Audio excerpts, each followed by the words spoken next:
G'day my friends, Marty Ware here from Marty's Garden, your happy worm farmer. So I've got a really interesting video for you today. It's not really a vlog, so to speak. It's more educational along the line of what do you want as a worm enthusiast and what tools do you need to get started. And I've taken it a little bit further than what you need. You don't need all this stuff. What I'm going to do is give you the ideas and the basics of what you need to get started. And then we'll move through the list from there. Now I've got all this stuff out on the table here. So pick and choose what's best for you, and then we'll go from there. And you can let me know in the comments box down below what you're using, what you're considering using, and maybe questions about these things that I'm going to show you in this video. All right, so let's get into it. So if we're going to be tray worm farming, we need some trays that hold at least around 10 litres. I've got 2 trays here. These were quite cheap, and they're quite long and flat and narrow, and I sort of recommend those because they fit on shelving quite easily and they're easy to work with. And a darker container is possibly the way to go, but I like to have 2 different colours so I know which worm farms what, and that helps me with my system. Now also, you're going to need some type of bedding, so you can use anything from compost, you can use cocoa fibre peat, you can use paper, newspaper. I've got a whole lot of cardboard here done up, and I mix that with a bit of cocoa peat and cow and stuff like that, but you don't really have to go too over the top. Also, this bedding like this is really good for feeding, so when you're feeding your kitchen scraps, it soaks up all the moisture and stuff, so you need some type of ripped up newspaper or cardboard for bedding. So there's many different types of beddings that you can make, and that would be a whole different video sort of in itself. So when we're feeding our worms, right, we want to have a central area, and so that type of little broken up cardboard and newspaper is really good for the feeding zone to soak it all up so you don't get excess moisture, and the worms will eat that as well. So you need a couple of tools.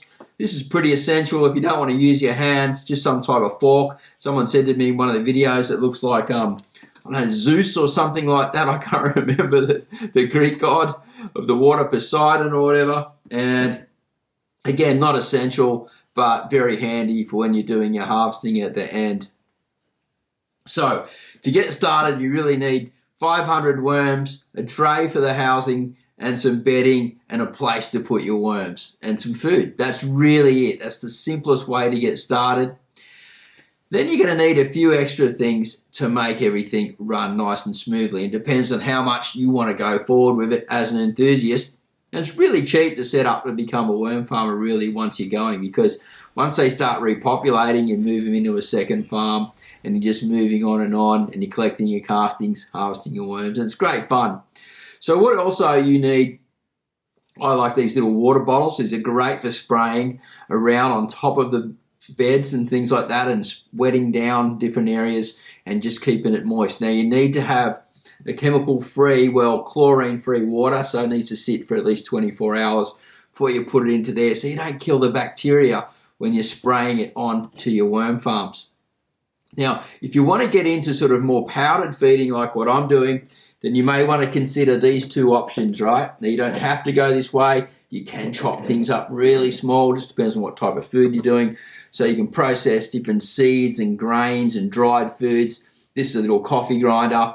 I bought it off eBay. I still haven't used it yet. To be honest, I've looked at it and gone, oh, probably I paid for what I got, so I don't know how good that's going to be. But I've been using mostly this. This is my mortar and pestle.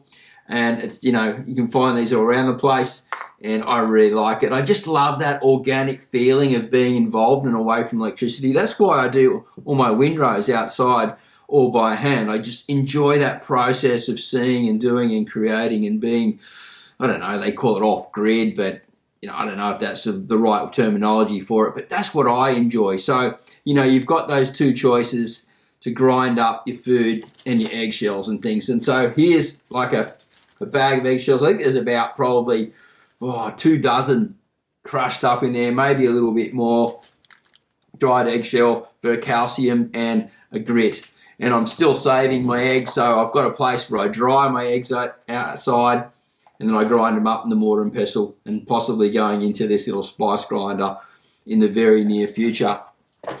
Now, other things that you need when you're doing that, so if you're doing a spice grinding situation. You would have seen one of my videos where I'm feeding this, like the worm farms with this, just sort of going through. So I put it into there, and then I know sort of my measurement, and if you want to go even further, you could weigh it and get the right weights and things like that. So that's a really good way to go.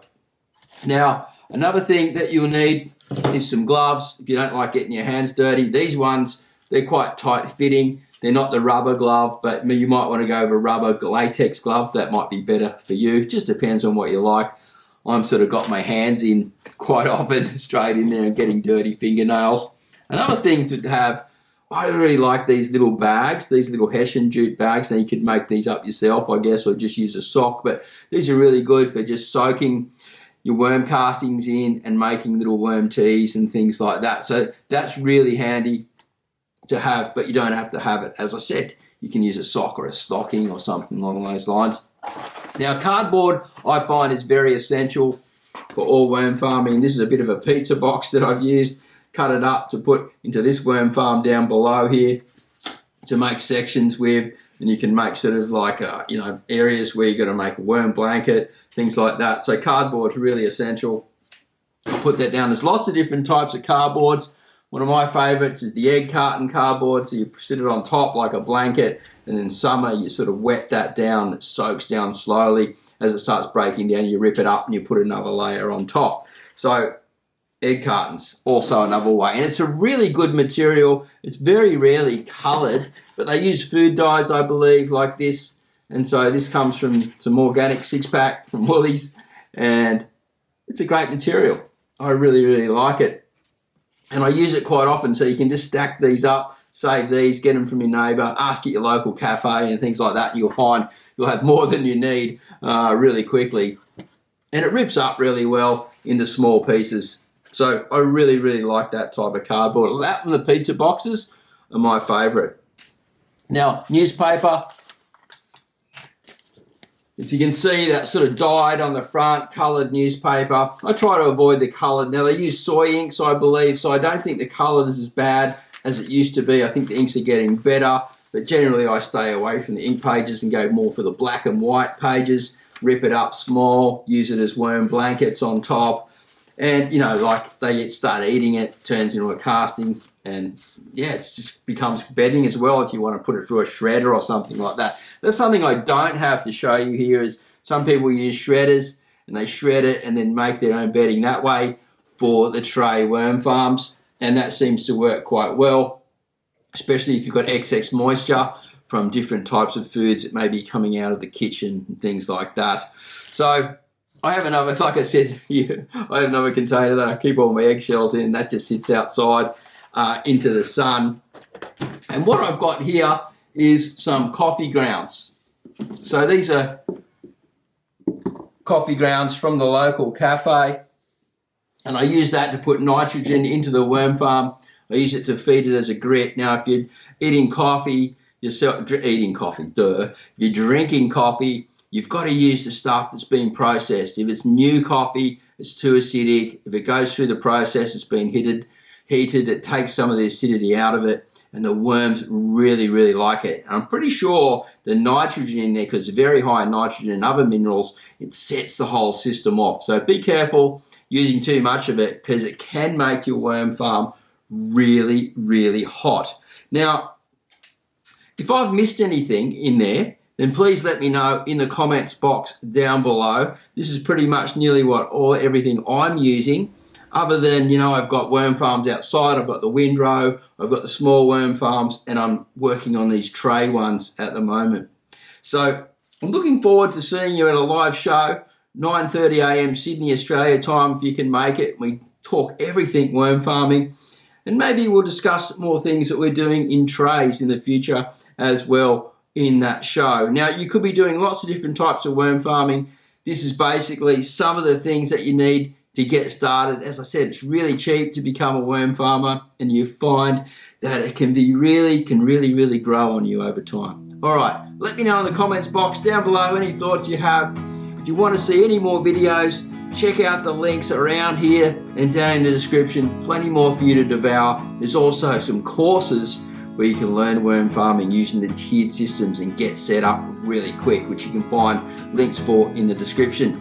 Maybe you want to become a worm wrangler too. Take a look at the video and find out more about that. Have a great day, happy worm farming, and we'll see you at the next video /vlog real soon. Bye for now.